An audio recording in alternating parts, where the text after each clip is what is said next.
Module 32, the early Qing painting. I, Dr. Rita Pratap, former head of the Department, Drawing and Painting, University of Rajasthan, Jaipur. I am going to speak on Chinese art, the early Qing painting. With the end of the Ming and the beginning of the Qing dynasty, Chinese painting entered a third phase.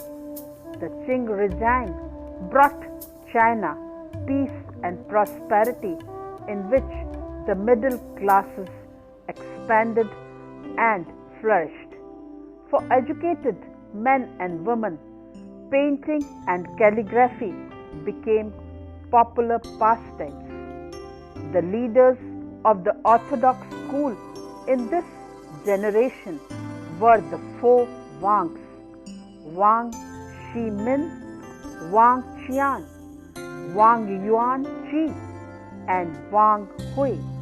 The four Wangs, along with two painters, Wu Li and Yun Xiaoping, make up the six great masters of the Qing dynasty. The orthodox masters in the scholarly tradition. With the end of the Ming period and beginning of the Qing dynasty, Chinese painting entered a third phase. The Qing regime brought China peace and prosperity, in which the middle classes expanded and flourished. For educated men and women, painting and calligraphy became popular pastimes. There was no longer a serious rivalry between the academic and the scholarly traditions in Chinese painting. The academic style had become completely fossilized, and no new developments could be expected from that quarter. Instead, divisions began to appear within the literary tradition itself. At one extreme, orthodox follower of the art philosophy and brush styles laid down by the Ming critic Tung Chi Chang, and at the other, the individualists and expressionists. Between these two poles lie the great majority of the Qing amateur painters. In general, Chinese critics have divided Qing painters into groups such as the six great masters of the Qing dynasty, the eight masters of Nanking, and the eight Yangzhou eccentrics. Except in the case of the six great masters, these men were very loosely associated, sometimes merely by the accident of living in the same town or district, and were not in the least conscious of belonging to any group. Nevertheless, these labels are convenient in helping one to pick our way through the scores of painters at work during the Qing dynasty. The stability imposed by the Manchus and the willingness of conservative scholars to suppose them provided ideal conditions for the doctrines of Tung Chi Chang to take root. The six great masters of the orthodox literary painting of the early Qing dynasty were the so-called four Wangs, Wu Li and Yun Xiaoping. The leaders of the orthodox school in this generation were the two older of the so-called four Wangs: Wang Shimin, Wang Qian, Wang Yuanqi, and Wang Hui. Wang Shimin, he was active from 1592 to 1680, was the chief agent in the consolidation of Tung Chi Chang's theories. He came from a prominent family of scholars in Jiangsu and studied painting under Tung Chi Chang while still young.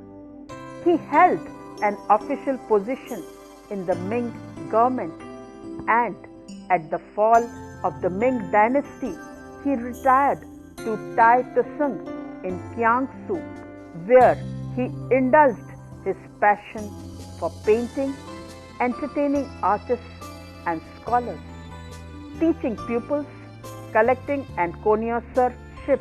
He brought or borrowed pictures by his favorite artists whenever he could in order to study and copy them and so enrich his own stock of techniques and motifs.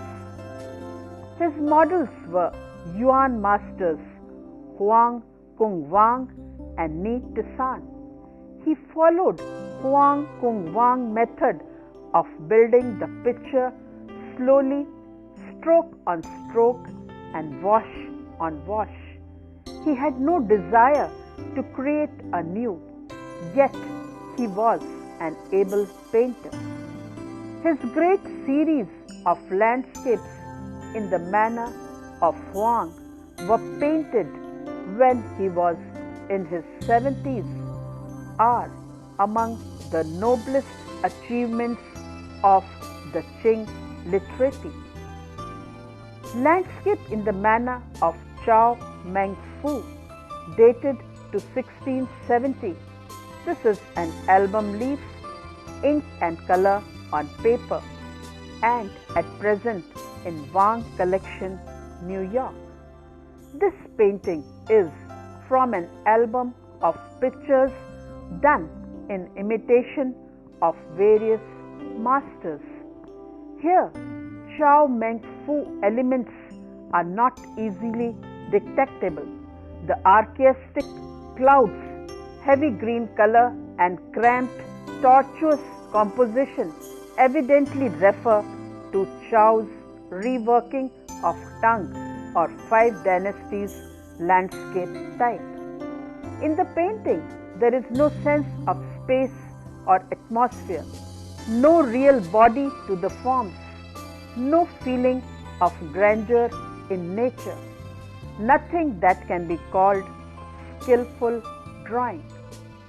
Wang Shimin's close friend Wang Qian, who was active from 1599 to 1660, was the second of the four Wangs, Wang Hui and Wang Yuanqi, and in two other artists, Wu Li and Yun Xiaoping, who are commonly grouped with the Wangs as the six great orthodox masters of the early Qing. He too studied Huang Kung Wang, but he interpreted the relaxed brushwork of the Yuan master in a very personal way. It is said that works of Wang Shimin's contemporary Wang Qian are often so similar to his own that it requires sharp eye to distinguish them. Wang Yuanqi was active from 1642 to 1750. The youngest of the group and fourth of the four Wangs, he was the grandson of Wang Shimin and studied painting under him. He rose to high rank as an official in the Qing administration under the Emperor Kang He, who reigned from 1662 to 1722, for whom he was the chief compiler of huge encyclopedia of painting and calligraphy, published in 1708. The emperor often summoned him to paint and would sit watching him for hours. Though Wang Yuanqi was himself an admirer of Ni Tisan, but his works make it clear that he was no more a copyist. He adopted Nittisan's horizontally divided composition, his dry brushwork, and his air of detachment, but their all similarity ends. For the Nittisan's painting is subtly elusive and deeply poetic, while Wang Yuanqi was obsessed with the organization of form in space. A contemporary described how he laboriously built up his compositions, pulling apart and reassembling his rocks and mountains into closely interlocked masses until he attained the complete realization of his concepts. In their careful construction and their concern with abstract form, his landscapes have been likened to those of Paul Cézanne. In one of his two inscriptions on the landscape in the Nittisan manner reproduced here, river landscape in the manner of Nittisan, dated to 1704. It is a hanging scroll, ink and light colors on paper, and at present in J.P. Dubois' collection, Lugano. He writes that he painted it after his memory of a picture by his grandfather Wang Shimin, which had been done in imitation of Tung Chi Chang. And behind all this, of course, was Nittisan, the ultimate source. Ultimate, that is, until we go further and trace the sources of Nittisan style. Wang Yuanqi was the most original of the four Wangs who painted in a conservative style, as also the orthodox painters of the 18th century painted abstracted landscapes in the manner of Yuan dynasty, who in turn modeled their paintings on those of still earlier Tang dynasty. Wang Yuanqi's painting landscape belongs to Qing dynasty. It is ink and light colors on paper and at present in Musée Guimet, Paris. It is a good example. Wang Yuanqi, of all traditionalists, he was the most inventive. His landscapes communicate space and depth by subtly breaking up the surface of the picture. A mountain slope becoming a collection of blocks executed in an almost cubist manner. One of his examples can be discussed: landscape in the style of Huang Gong Wang, dated to 1687. It is ink and color on paper, a hanging scroll in the collection of British Museum, London. Here, Wang uses predominantly horizontal texture strokes, like his model Huang Gong Wang, apart from the wash for distant mountain peaks. The cloudy mist creates a sense of distance. The prose inscription of the artist describes how orthodox artists of the Qing era acquired the models of the past. At the same time, it creates a balance between pictorial composition and empty space placed at the end of a zigzag compositional line,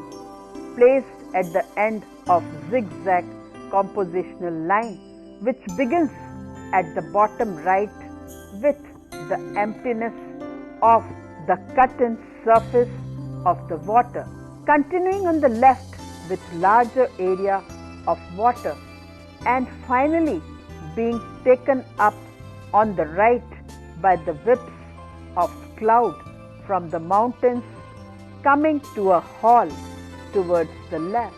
This composition line ends with the inscription. Nevertheless, his role as a forger, copyist is more accurate, became clear only in recent years when his brushwork technique was examined very closely.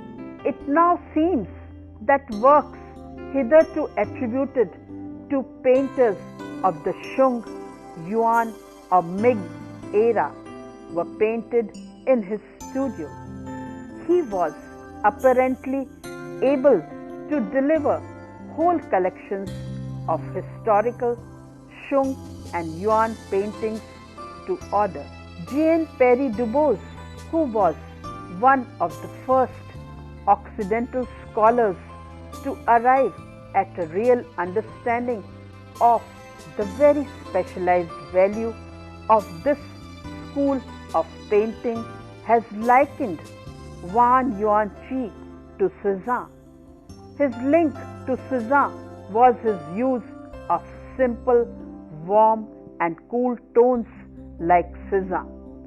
Wang protested that his art was founded in nature and recommended constant observation of real scenery to his pupils. But also like Cézanne, he was absorbed with problems not so much representational as abstract, with, in his own words, that which is produced by an interaction of the empty and the solid. Yun Xiaoping, he was active from 1633 to 1690. The four Wangs, along with two painters, Wu Li and Yun Xiaoping, make up the six great masters of the Qing dynasty. A friend of Wang Hui and a painter of free and poetic landscapes. One such good example is a hanging scroll of a landscape in the collection of Taichung, Taiwan National Palace Museum. Landscape and Flowers is another album leaf of Yun Xiaoping with ink and color on paper in the collection of National Palace Museum, Taipei. Being a master of the flower painting genre, his peonies were painted in the boneless style first used during the Northern Shung period, in which color washes are used without ink outlines. He said his aim was to revive the boneless manner of the painter Huang Chuan, and in this he was successful. He often worked in color in order to please his patrons, but himself preferred the light and refined manner of the Shung masters. In his Japanese quince dated to 1685, ink and watercolor on paper, fan leaf, and at present in SMBPK Berlin Museum. Yun's pictorial representation in the boneless style shows a blossoming branch of the thorny Japanese flowering quince in a very realistic and lively manner, but at the same time with a light and sketch-like effect. The composition of the picture and the inscription have a complementary effect, especially through the fine calligraphic use of the brush. For the branches with thorns and the delicate script in the Qing Shu style. Yun Shuping's style of flowers became a model for the orthodox court painters. Yun developed Tao's style of flower painting. Painting is the strictly naturalistic sense with outlines, Qi Shang, and painting in a free sketch-like manner, Qi Yi, without outlines, form being indicated simply by area of color, Mogu. Yun favored the later style because it made him capture the fleeting impressions of nature more effectively. His innovations in flower and bird painting were in technique, in the use of washes, textured strokes, and color harmonies. When he died, he was very poor, and his friend Wang Hui assumed both the costs of the coffin and the performance of the funeral ceremonies. Wang Hui, he was active from 1632 to 1718. It is not always easy to separate the landscapes of Wang Qian from those of his pupil Wang Hui. The third of the four Wangs, Wang Hui, was a pupil of Wang Qian, and both being of the same age, studied under Wang Shimin. It was Wang Qin who had introduced his pupil Wang Hui to Wang Shimin, who remarked sadly, "I only regret that he was not old enough to meet Tung Chi Chang." There is no doubt that Wang Hui was a faithful disciple. He spent long peaceful life turning out landscapes in the manner of Huang Kongwang and other early masters. He was perhaps the most famous painter of his day in China, a prolific master whose genuine works exist in considerable quantity. His style, based primarily on gifted brushwork, is more varied than two older Wangs. His long scroll, some like the one in Wang collection, over 50 feet in length, show the most remarkable consistency of brushwork at the service of the most complex temporal and spatial organization to be found in Chinese painting. 10,000 miles of Yangtze, section of a hand scroll, ink and slight color on paper, belonging to Qing dynasty and at present in H.C. Wang collection, New Hampshire. In 1692, Wang Hui was commissioned by the Kangxi Emperor, who ruled from 1661 to 1722, to paint the Imperial Southern Tour, a 71-day royal progress through present-day Jiangsu and Zhejiang provinces. The 12 hand scrolls, each over 20 feet long, are the most complex and extensive pictorial record of their time. No painter of the Shung dynasty or later produced works of greater competence. According to the artist's inscription, the small landscape of 1680 was done in a colored manner of the Shung painter Kan Feng Tusu.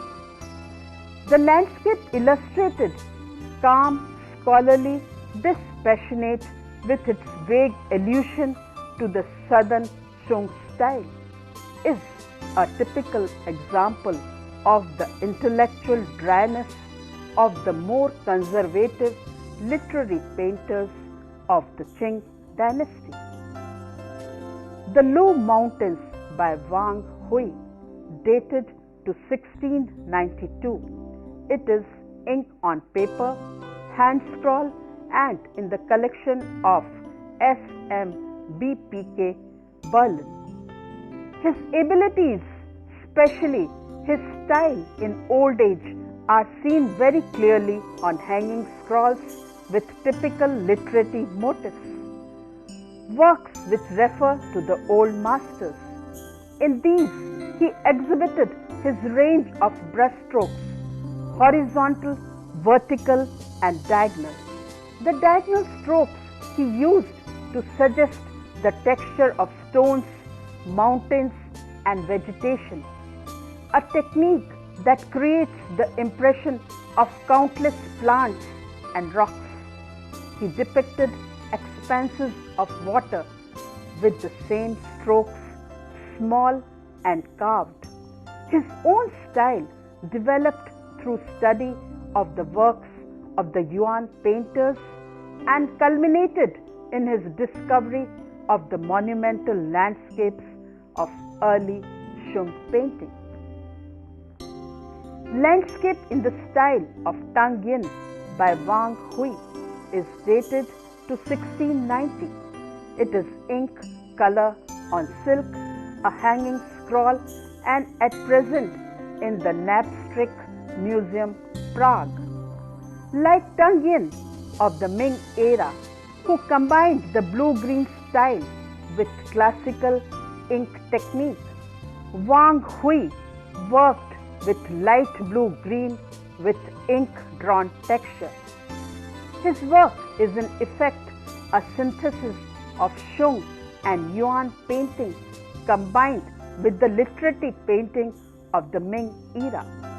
Wang Shimin saw in Wang Hui an enlightened one, a Chan painter, a congenial spirit whose artistic vision brought to life the great painters of the past. And even through his influences and techniques were many, he mastered Fan Kuan's raindrop texture as well as Zhu Ran's hemp fiber texture perfectly in his finest work. He did not simply copy older works but created new compositions that harmoniously combined styles that had been considered incompatible. Traditionally associated with the group of the Four Wangs, also known as Laodong School, are some painters whose works is neither wholly orthodox nor completely individualist. Of these, one was Wu Li, who was active from 1632 to 1780, the only prominent Chinese painter ever to become a Christian. He died a Jesuit priest.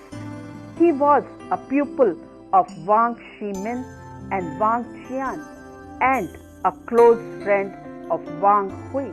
Boating on the river below a Buddhist temple is an album leaf, ink and light colors on paper, and at present in the Palace Museum collection, Taichung is one of his good creations.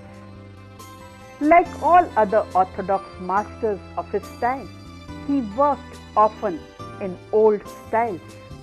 The manner most original to Wu Li himself is that represented in our plate, a leaf from one of his albums, ostensibly done in homage to Shung and Yuan masters. It is a dry and intellectual kind of painting which, in the Chinese phrase, used ink as sparingly as if it were gold. Certain forms in it are artists' personal. Peaks and ridges twist in distinctive ways, and large masses are made up of smaller, bulging shapes, often oddly pointed at the top or side. Such precedent for this mode of construction can be found in the works of Tung Chi Chang. The insistent repetition of rows of team along the contours of rocks and edges of tree trunks, giving a furry texture to these bodies, is a feature derived from Wang Shi-min. At the age of 50, he got himself converted to Christianity and also visited Western countries, but the fact is that no trace of Western influence appears in it.